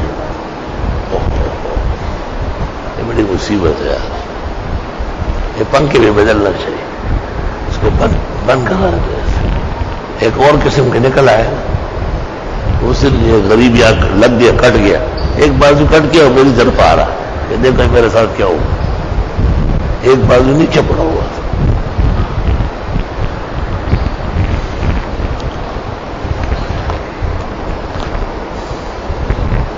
دا زڑگے نے جشین کانے دا سارا دے اور پا زخمی زڑگی چے دے وہ نہ دڑ دے، زخم اور خون کو دیکھ کر کے پریشانی تو ہوتی ہے۔ توبہ، یہ بے شک اللہ برہا کے اور جن کو یہ پکارتے اس کے سوا وہ باطل ہے۔ وان اللہ هو العلی الکبیر، بے شک اللہ بزرگ برتر ہے۔ الم تر ان اللہ انزل من السماء ماء، دیکھا نہیں اللہ اتارتے آسمان سے پانی، فتصبح الارض مخضرہ، ہو جاتی ہے زمین ہری بھری۔ ان اللہ لطیف خبیر، بے شک اللہ مہربان و خبردار ہے۔ لہو ما فی السماوات و ما فی الارض، اسی کے لیے جو کچھ آسمان و زمین میں۔ وان اللہ لہو الغنی الحمید، اور بے شک اللہ خوب غنی اور خوبیوں والے ہیں۔ یہ ادلہ قدرت ہے، وہ خداوند تعالیٰ کے قدیر علیم خبیر اور صاحب جائے الوہیت کے ادلہ ہے جو مختلف رنگوں میں بیان ہو رہی ہے۔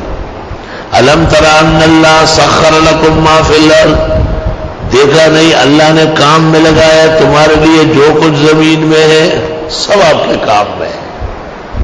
زمینیں بن رہی ہے فصل ڈالنے کے لیے، فصلیں ڈالی جا رہی اناج آنے کے لیے، جانور پالے جاتے ہیں دودھ کے لیے یا گوشت کے لیے، کسی نہ کسی طرح آپ کو فائدہ پہنچے گا۔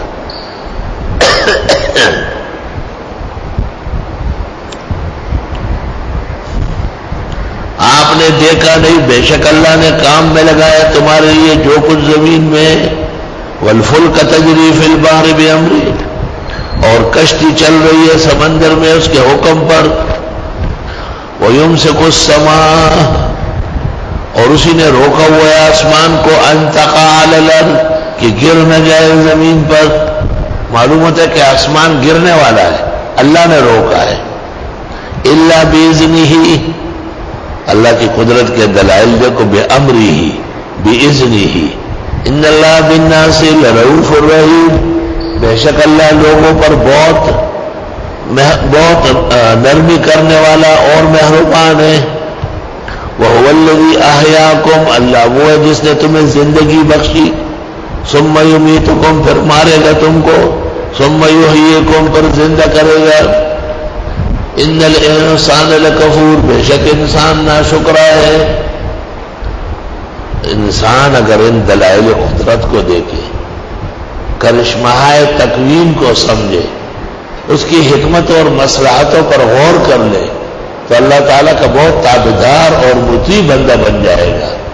لیکن ان الانسان لکفور، بے شک انسان ہے ہی ناشکرا.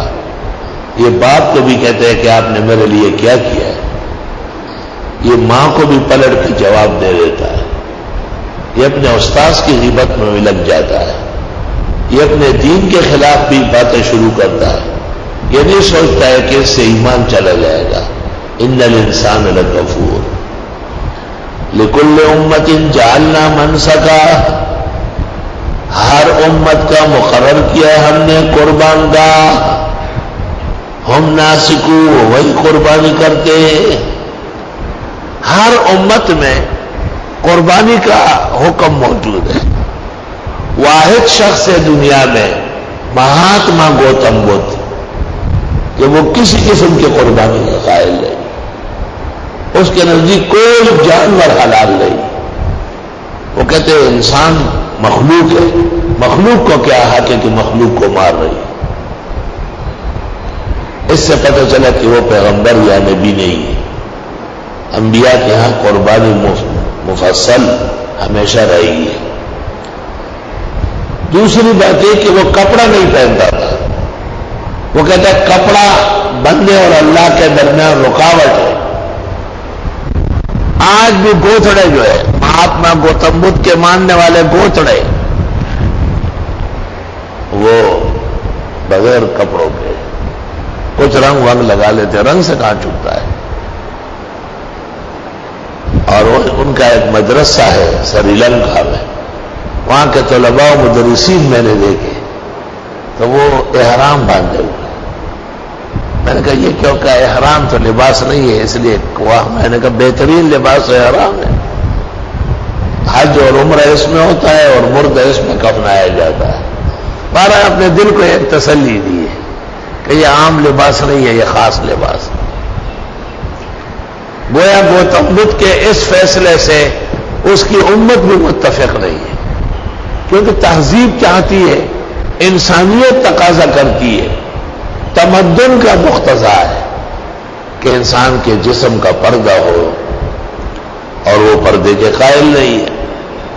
ہر امت کے لیے مقرر کی ہم نے قربان گاہ، جہاں وہ قربانی کرتے ہیں. فلا ینازعنک فی الامر، نہ اختلاف کرے آپ کے ساتھ ایسے معاملے میں. وادع الی ربک، رب کی طرف دعوت دے. انک لعلی ھدی مستقیم، بے شک آپ ہدایت اور مستقیم طریقے پر ہے. طالب علم عجیب متوجہ رہو.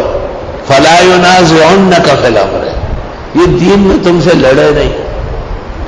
لڑنے سے بچنے کا کیا طریقہ ہے کہ دعوت کا کام کیا کرے. وادع الی ربک، دعوت الی اللہ، دعوت الی التوحید، دعوت الی السنہ. کہتے ہیں دائی کی حفاظت بہت زیادہ ہوتی ہے. وَإِن جَادَلُوكَ، اور اگر ان لوگوں نے آپ سے جھگڑا کیا، اختلاف شروع کیا، فَقُلِ اللَّهُ أَعْلَمُ بِمَا تَعْمَلُونَ، تو آپ کہے اللہ جانتے ہیں جو تم عمل کرتے ہو. اللہ یحکم بینکم یوم القیامہ، اللہ فیصلہ کرے گا تمہارے درمیان قیامت والے دن. فیما کنتم فیہ تختلفون، جس میں تم اختلاف کرتے ہو. الم تعلم، آئے جانتے نہیں، ان اللہ یعلم ما فی السماء والارض، اللہ جانتے ہیں جو کچھ آسمان و زمین میں ہے. ان ذلک فی کتاب، بے شک یہ لکھا ہوا ہے لوح محفوظ میں، ان ذالک علی اللہ یسیر، اور بے شک یہ باتیں خدا کے لیے آسان ہیں۔ وَيَعْبُدُونَ مِن دُونِ اللَّهِ مَا لَمْ يُنَزِّلْ بِهِ سُلْطَانًا، اور یہ پکارتے ہیں، عبادت کرتے ہیں اللہ کے سوا ان کی۔ پکارنا یدعون اور یعبدون ہم مانا ہے، تفسیروں میں لکھا ہے، اسی کو پکارا جاتا ہے جس کو معبود سمجھتے ہیں، اور جس کو معبود سمجھتے ہیں اس کو پکارتے ہیں۔ اور اس کی دلیل آیت ہے ایاک نعبد و ایاک نستعین، ہم آپ کو معبود مانتے ہیں، آپ سے مانتے ہیں، معبود بھی آپ ہے، مستعان بھی آپ ہے، نہ کوئی اور معبود ہے نہ کوئی اور مستعان ہے۔ تو جو مختلف طریقوں سے اہل قبور سے مدد مانتے ہیں وہ حقیقت میں اہل قبور کے معبود ہونے کے قائل ہیں، اس لیے علماء اس کو شرک اور کفر کہتے ہیں۔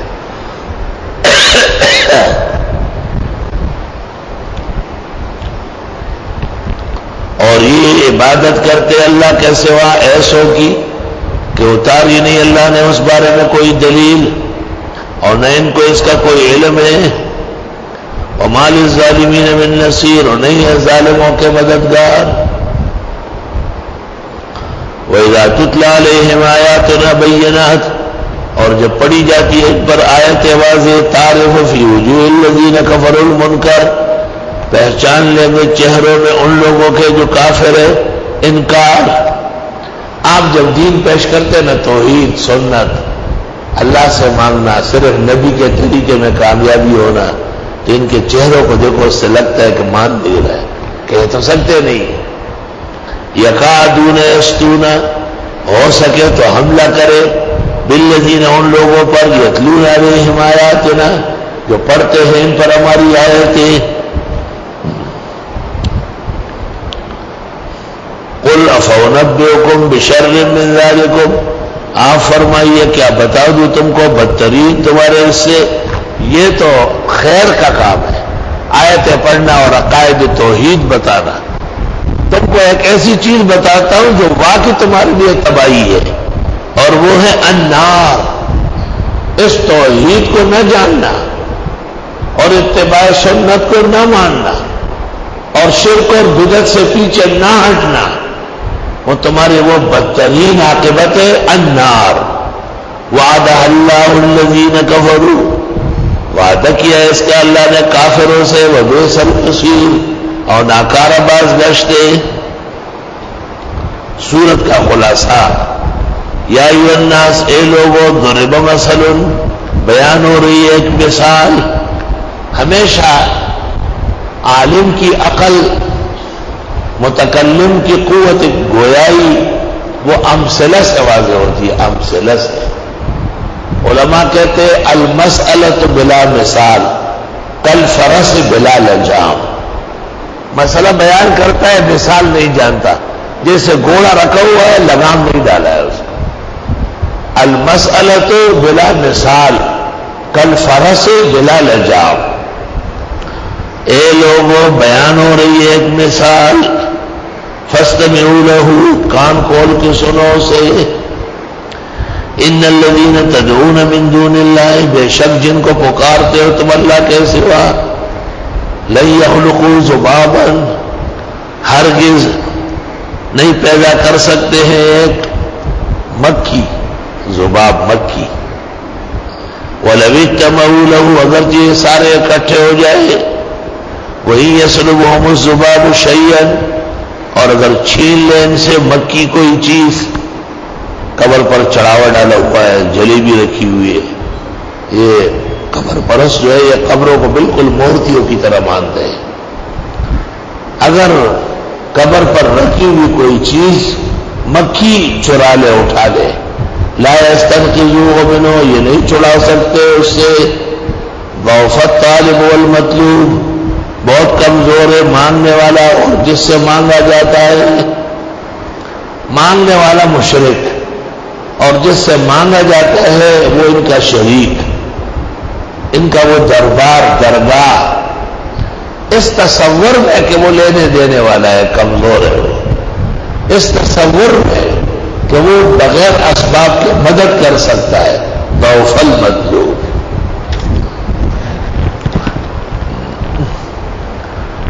شبیر احمد صاحب نے اس جگہ ایک شعر لکھا ہے تفسیری فوائد میں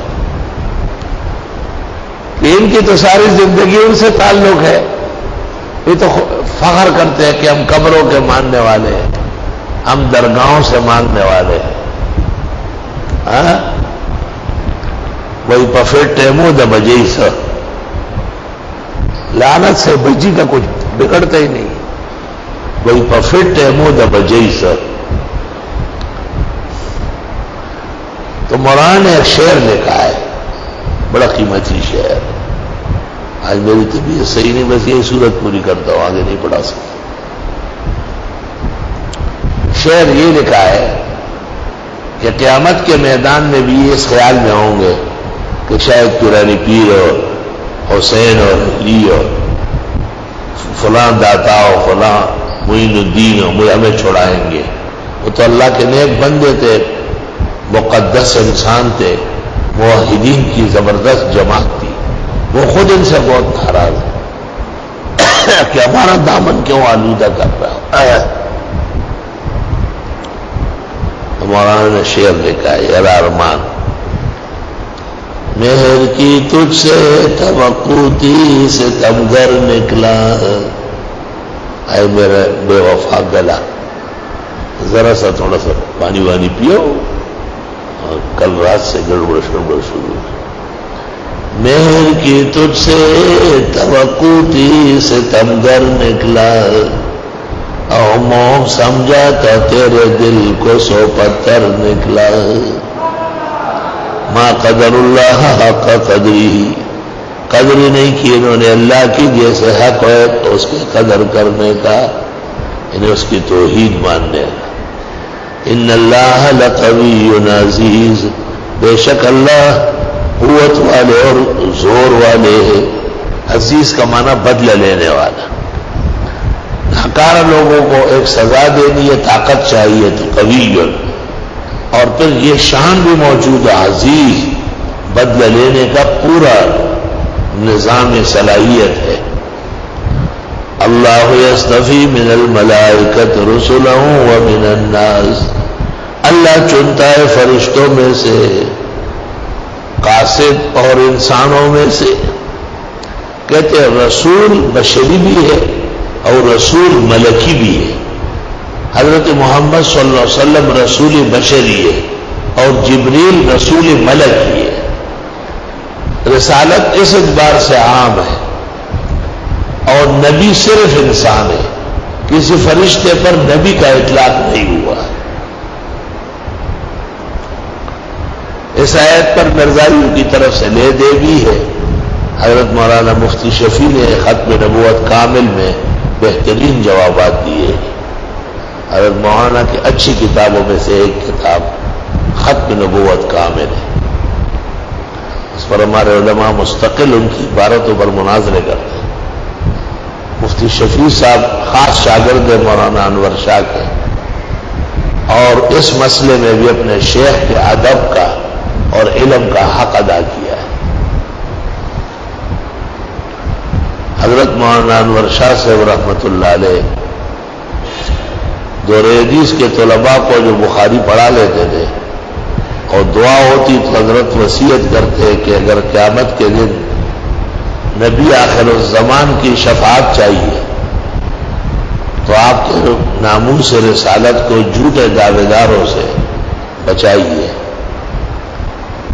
اور شاگردوں کو زبردست تربیت تعلیم کرتے تھے, مرزائیوں سے مناظروں کے لیے تیار رکھتے تھے, جہان بھر کی صلاحیت دلائل سب ان کو دیتے تھے.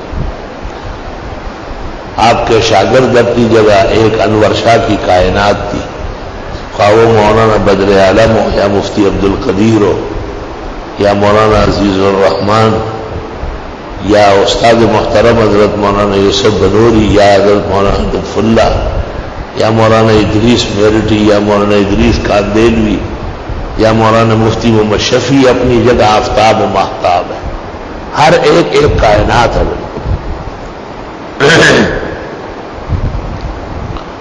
اور اللہ چنتا ہے فرشتوں میں سے, قاصد اور انسانوں میں سے.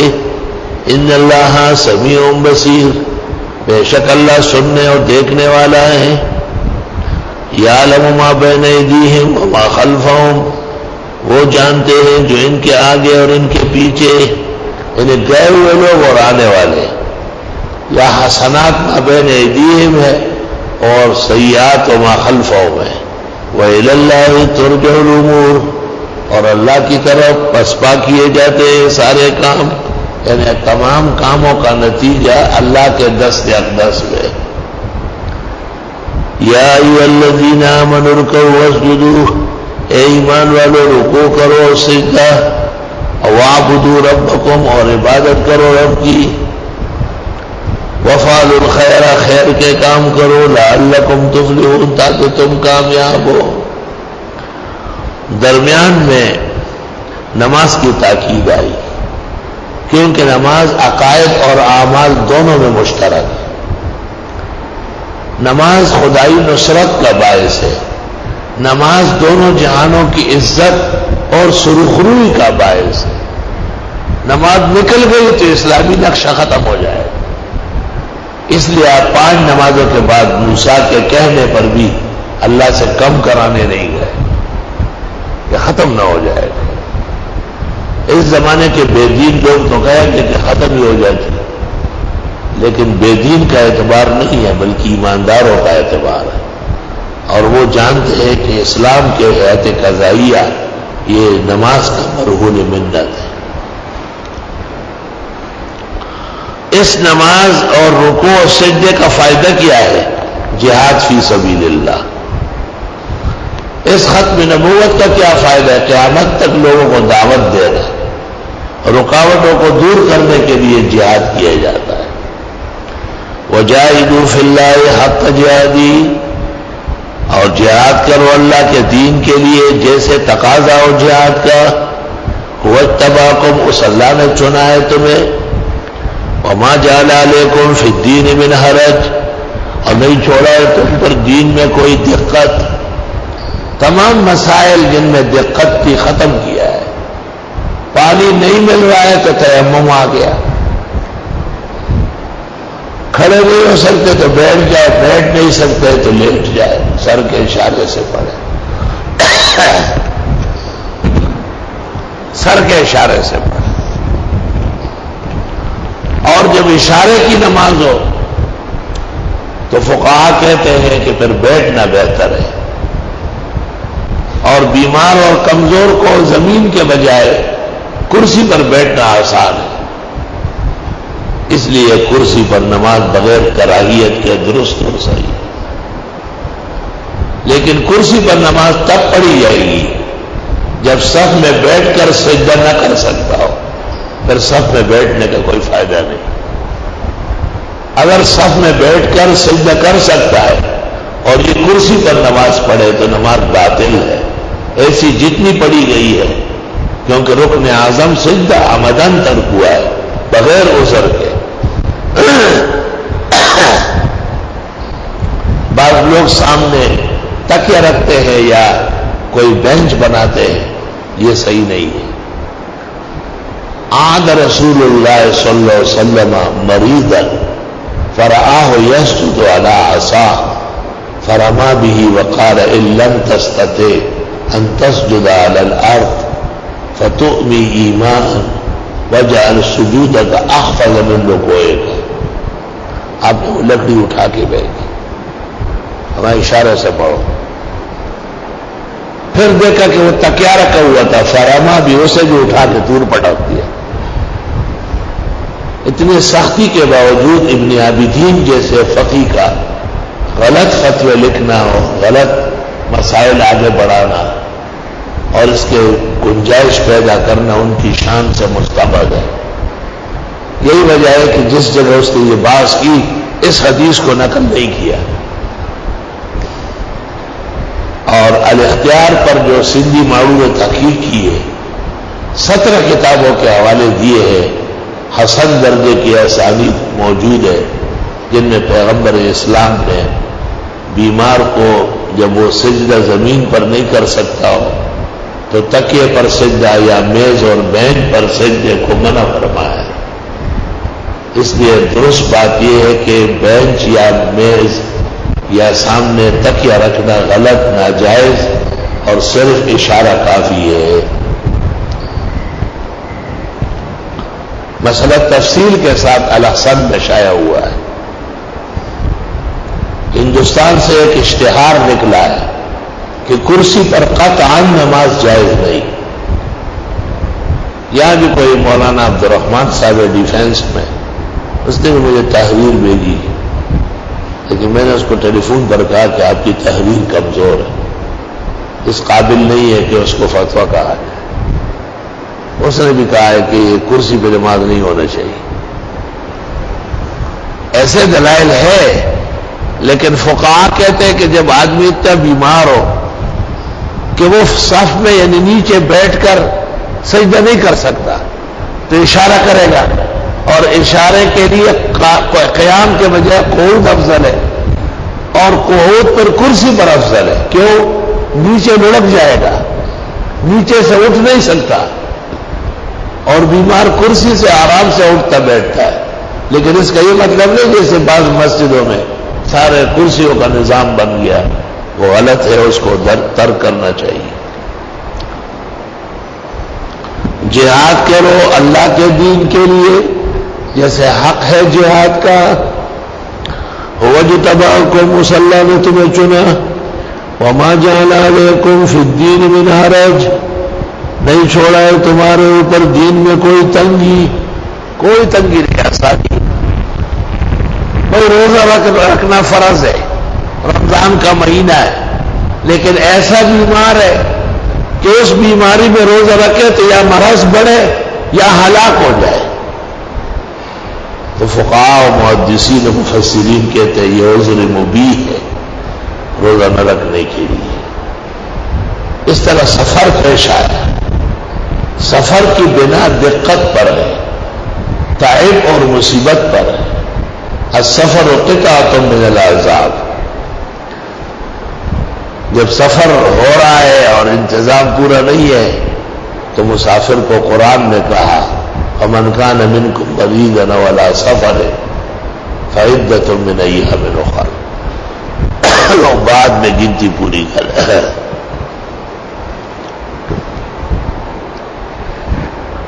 پھر سے ایک عالم دین نے مجھے ٹیلی فون کیا کہ آج کل گرمی بہت شدید ہے اور چاول کا فصل کاٹنا ہے یا لگانا ہے، اس میں بہت تکلیفیں پیش آ رہی ہیں، تو یرید اللہ بکم اليسر ولا یرید بکم العسر کے طور پر ہم روزہ نہ رکھیں تو جائز ہے۔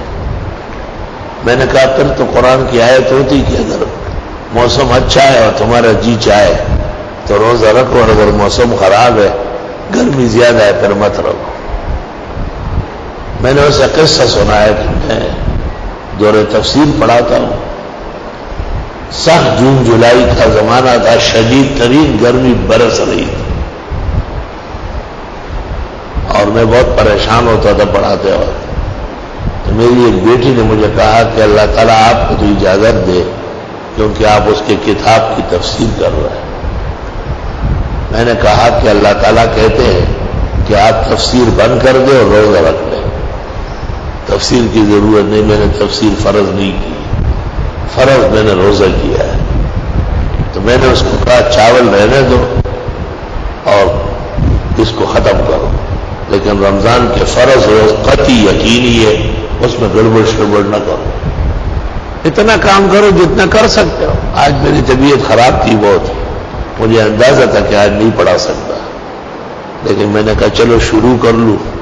خدا نے فضل فرمایا، کم از کم سورۃ حج مکمل ہو گئی۔ وَجَاهِدُوا فِي اللَّهِ حَقَّ جِهَادِهِ، جہاد کرو اللہ کے لیے جیسے تقاضا ہو جہاد کا۔ جہاد فرض عین بھی ہوتا ہے جب محاذ پر مسلمان کافی نہ ہو، جہاد فرض کفایہ بھی ہے جب مجاہدین کر رہے ہو تو اور لوگ ان کی پشت و پناہی کے لیے منتظر رہے۔ وَاجْتَبَاكُمْ، اللہ نے تمہیں چنا، وَمَا جَعَلَ عَلَيْكُمْ فِي الدِّينِ مِنْ حَرَجٍ، نہیں چھوڑا ہے تمہارے اوپر دین میں کوئی دقت. دین تو سہولتوں کا نام ہے, دین تو آسانیوں کا نام ہے. ملت ابیکم ابراہیم, یہی ملت ہے تمہارے روحانی جد امجد ابراہیم علیہ السلام کی. وسماکم المسلمین, اس نے تمہارا نام مسلم رکھا. من قبل, اس سے پہلے. وفی ھذا, اس میں بھی. لیکون الرسول شہیدا علیکم, تاکہ ہو جائے پیغمبر گواہ تم پر. وتکونوا شہداء علی الناس, اور ہو جاؤ تم گواہان لوگوں پر. فاقیموا الصلاۃ, پس قائم کرو نماز. وآتوا الزکاۃ, اور دیتے رہو زکوٰۃ. واعتصموا باللہ, مضبوطی سے پکڑو اللہ کے دین کو. هو مولاکم, وہی تمہارے کارساز ہے. فنعم المولا ونعم النصیر, کیا خوب کارساز ہے, کیا خوب مددگار ہے. واعتصموا بحبل اللہ, دوسرے مقام پر ہے اللہ کے دین کی رسی کو پکڑو. وہاں مفسرین کہتے اے بالکتاب والسنت, اعتصام باللہ, دین مضبوط پکڑنا.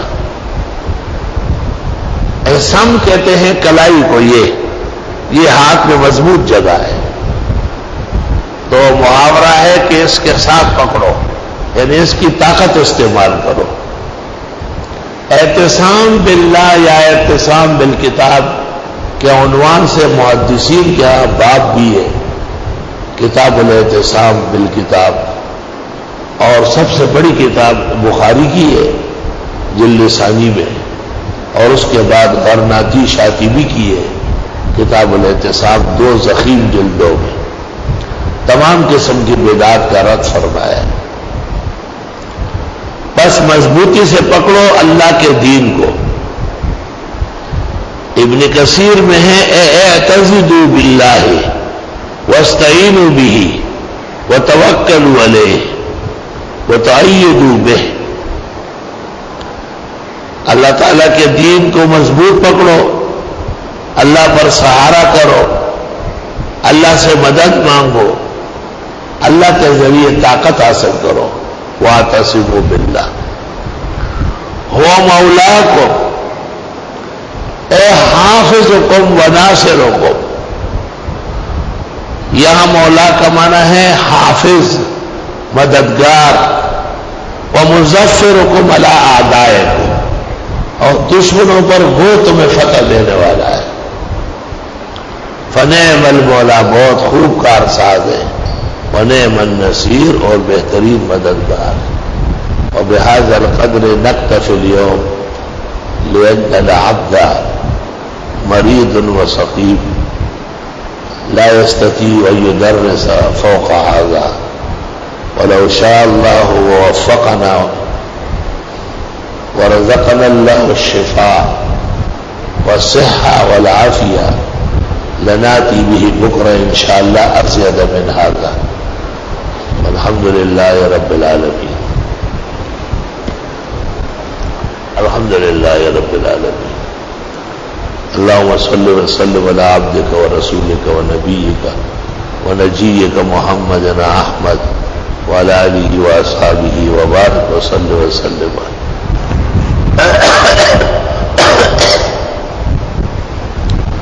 اللهم إنا نسألك الصحة والعفة والأمانة وحسن الخلق والرضا بالقدر.